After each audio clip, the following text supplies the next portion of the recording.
فستقي هات يا دري قال لي ها ماشي رايك فستقي جماعة هات كسكش ناسك زوان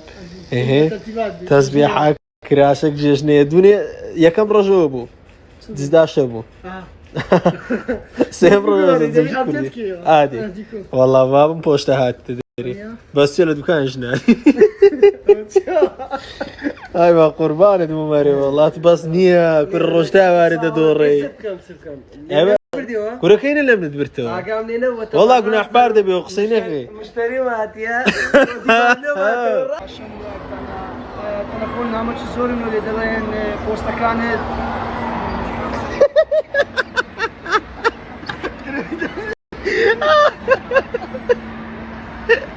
سمع عبد الما بوبليك بروفايلي ورقلت يا كاكا وبيصل زارد بارك هذا دي بوست شو كاكا والله نامك زوري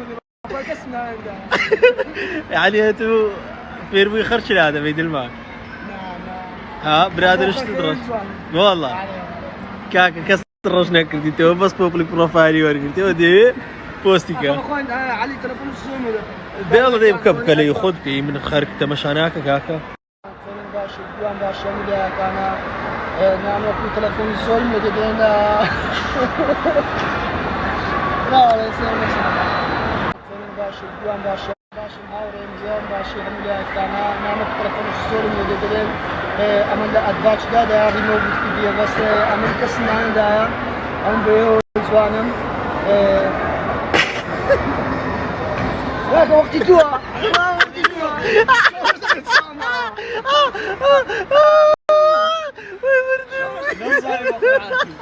لو ساند المال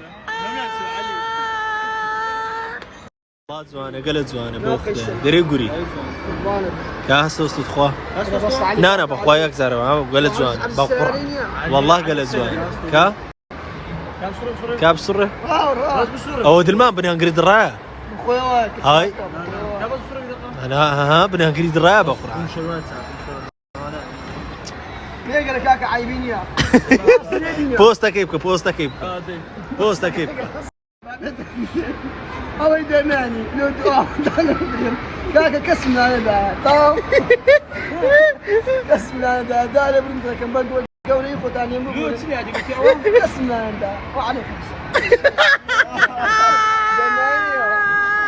كل دواري دمعني هاي مامر لسبيلي وببوستي وهي بقرعان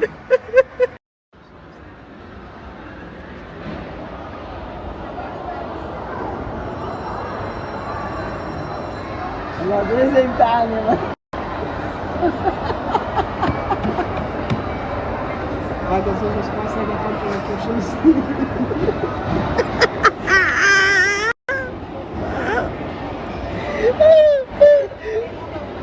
توقف دي توقف دي درسنا زوج سبونسر كان كونتراكشنز دري لكم نوي وانت يا مصدق صيدي طب اساخر كتيجيش كاك زعما متانت يبقى دلما انا متاين هذا حمود لا دلما ما ادلو كتو خوارك اي كده كنت اخواري قال عندنا دابي والله تدور قلتيها بوبليك بروفايل طب بوبليك بروفايل تقرصه كاك سالار بدأ لي بردنو قمت بتوسيتنا بركو والله باشا كاكا باشا كاكا والله زارش خيالية والله هاتم قوت كاورة بس اتولي برديمو ورا بالقر كل بمو الله الله الله الله الله الله والله ما مزخمه ما موتا والله تيكر دورة اري والله